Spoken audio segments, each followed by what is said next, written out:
అందరికీ నమస్కారం. అమ్మ మాట అమ్మాయి బాట ఛానల్కి స్వాగతం. కథ చెప్పుకుందామా? రాజుగారి ప్రాపకం.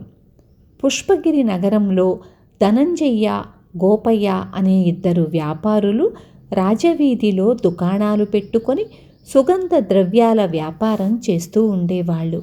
ఒకనాడు రాజభటుడొకడు ధనంజయ్య దగ్గరకు వచ్చి, మిమ్మల్ని రాజుగారు సాయంత్రం తన ప్రత్యేక మందిరానికి వచ్చి కలుసుకోమన్నారు అని చెప్పి వెళ్ళిపోయాడు. సాయంత్రం అవుతూనే ధనంజయ్య రాజుగారి దగ్గరకు వెళ్ళి కొంతసేపటికి దుకాణానికి తిరిగి వచ్చాడు.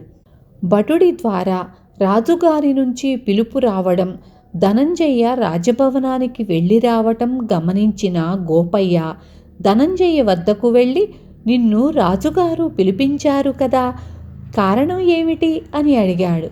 నాకు రాజుగారికి మధ్య ఎన్నో రహస్యాలుంటాయి, అవన్నీ నీకు చెప్పాలా అంటూ ధనంజయ్య గోపయ్యను గట్టిగా కసురుకుని పంపేశాడు. ఆ తర్వాత కూడా ధనంజయ్య వద్దకు వారానికొకసారి రాజభటుడు రావటం, ధనంజయ్య సాయంత్రం వేళ రాజభవనానికి వెళ్ళి వస్తూ ఉండటం గోపయ్య గమనిస్తూనే ఉన్నాడు.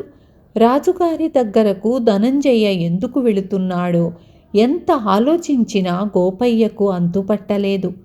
ఒకనాడు అతడు భార్యకు సంగతి చెప్పి, ఎంత బుర్ర బద్దలు కొట్టుకున్నా నాకు దీని వెనుక ఉన్న రహస్యమేమిటో అర్థం కావటం లేదు, నువ్వు కూడా కాస్త ఆలోచించి చూడు అన్నాడు. దానికి గోపయ్య భార్య భర్తకేసి వింతగా చూస్తూ, ఈ మాత్రానికి పెద్దగా ఆలోచించడం కూడానా?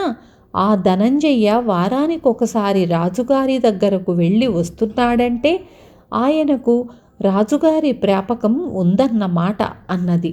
గోపయ్యకు అంతే అయి ఉంటుందన్న నమ్మకం కలిగింది. అతడు భార్య తెలివితేటల్ని తెగమెచ్చుకున్నాడు. మీరు నన్ను మెచ్చుకోవడం వల్ల ఒరిగేదేమీ ఉండదు. రాజుగారి ప్రాపకం గల ధనంజయ్యను మంచి చేసుకోండి, మనకు ముందు ముందు లాభం కలుగుతుంది అన్నది గోపయ్య భార్య. ఆ మర్నాడు గోపయ్య భార్య చేత మిఠాయిలు చేయించి బజారులో 10 రూపాయలు పెట్టి పళ్ళు కొని వాటిని బుట్టలో పెట్టుకొని ధనంజయ్య ఇంటికి వెళ్ళాడు. ఏనాడు తన ఇంటికి రాని గోపయ్య పళ్ళు మిఠాయిలతో రావటం చూసి ధనంజయ్య ఆశ్చర్యపోతూ, ఏమిటిలా వచ్చావు, ఇవన్నీ ఎందుకు అని అడిగాడు. మీ ఇంటికి రావాలని చాలా రోజులుగా అనుకుంటున్నాను, ఇవాళ తీరిక దొరికింది. ఈ పళ్ళు మిఠాయిలు పిల్లల కోసం, ఈ మాత్రం ఖర్చు భరించలేని బీదవాణ్ణి కాదు కదా అన్నాడు గోపయ్య. ఆ తర్వాత అతడు ధనంజయ్యతో ఆ మాట ఈ మాట మాట్లాడి ఇంటికి వచ్చేశాడు. ఆ రోజు నుంచి గోపయ్య ధనంజయ్య ఇంటికి తరచూ వెళుతూ ఏ పళ్ళో మిఠాయిలో పిల్లలకు ఇచ్చి వస్తూ ఉండేవాడు. కొన్నాళ్ళు జరిగాక పన్నులు వసూలు చేసే రాజుగారి ఆస్థాన ఉద్యోగి నుంచి గోపయ్యకు వృత్తి పన్ను కింద 100 మొహరీలు కట్టవలసిందిగా కబురు వచ్చింది.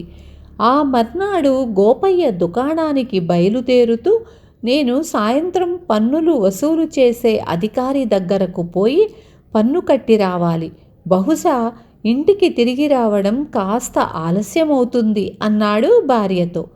భార్య ఆశ్చర్యంగా, మీరు రాజుగారికి పన్ను కట్టడమేమిటి అన్నది.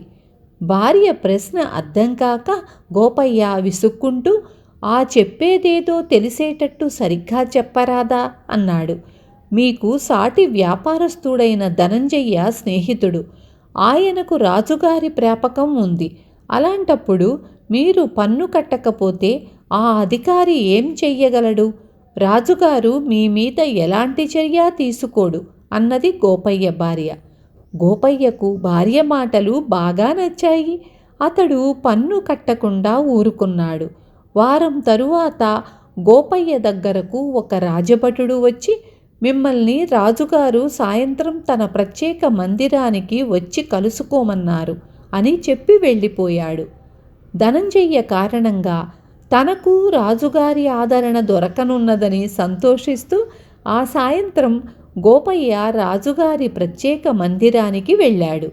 రాజు అతన్ని చూస్తూనే, నిన్ను నేనెందుకు పిలిపించానో తెలుసా? ఈ మందిరం అంతా నీ చేత ఊడ్పించడానికి. గత వారం వరకు ఈ పని ధనంజయ్య అనే వ్యాపారి చేస్తూ ఉండేవాడు. ఈ వారం నుంచి ఆ పని నువ్వు చెయ్యాలి. ఈ సంగతి నీకు గుర్తు చెయ్యడానికి వారం వారం భటుడొకడు నీ దగ్గరకు వస్తూ ఉంటాడు. పన్నులు ఎగయ్యాలని చూసే మీ బోటి వ్యాపారులకు ఇదే తగిన శిక్ష అన్నాడు. ఆ రోజు నుంచి రాజుగారి మందిరం ఊడ్చే పని గోపయ్య నెత్తి మీద పడింది. విన్నారు కదా. రేపు మళ్ళీ ఇంకొక మంచి కథతో మీ ముందుకొస్తాను.